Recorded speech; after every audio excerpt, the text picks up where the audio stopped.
MJ with MJ Fit, and today we're going to talk about plantar fasciitis and some different tactics to help alleviate pain you may be feeling, and then more importantly is helping to prevent that discomfort from coming in the first place.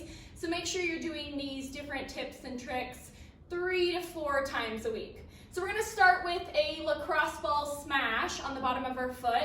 You can also use a golf ball or a tennis ball, whatever you have that's round and you can roll around. So I'm putting pressure into the bottom of my foot with the ball and just rolling around. If you find a spot that's especially tight, you can hover over it, putting additional pressure, and then just taking some deep breaths, hoping to release that tension point. Doing this for about 45 to 60 seconds each side. Next one is going to be a plantar flexion top of your foot stretch. So you can kind of see it. I would have mine not winging out to the side, but so you can see it. I'm tucking my toes under and then putting the tops of my foot, and so my toenails are on the ground, and then I'm pushing some pressure down into the ground and stretching the top of my foot and also up into my shin. If that gets to be a little too intense, you can kind of back off on that stretch, and then whenever you're ready, just pushing back into it, so making it a little more dynamic. So that's a good plantar flexion stretch.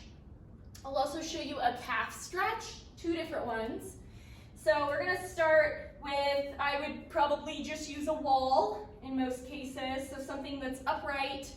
And then to adjust and increase the pressure on this stretch, I'm gonna push my hips toward the wall or surface I'm stretching on, keeping my toes up high.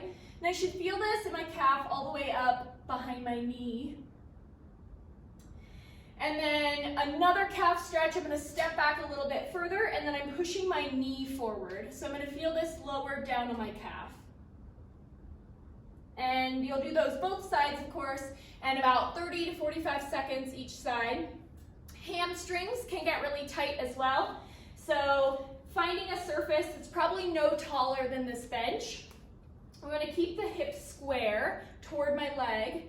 And then I'm flexing at the hips and keeping a really neutral spine and hinging over. You want to avoid hunching your back because that's just shortening the stretch. So trying to keep a really nice flat back, just leaning down as far as you can.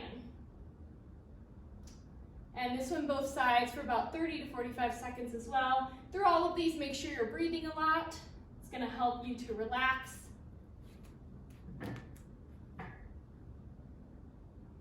So those are some different strategies. If you implement any of these and you have a positive outcome, you'll have to let us know.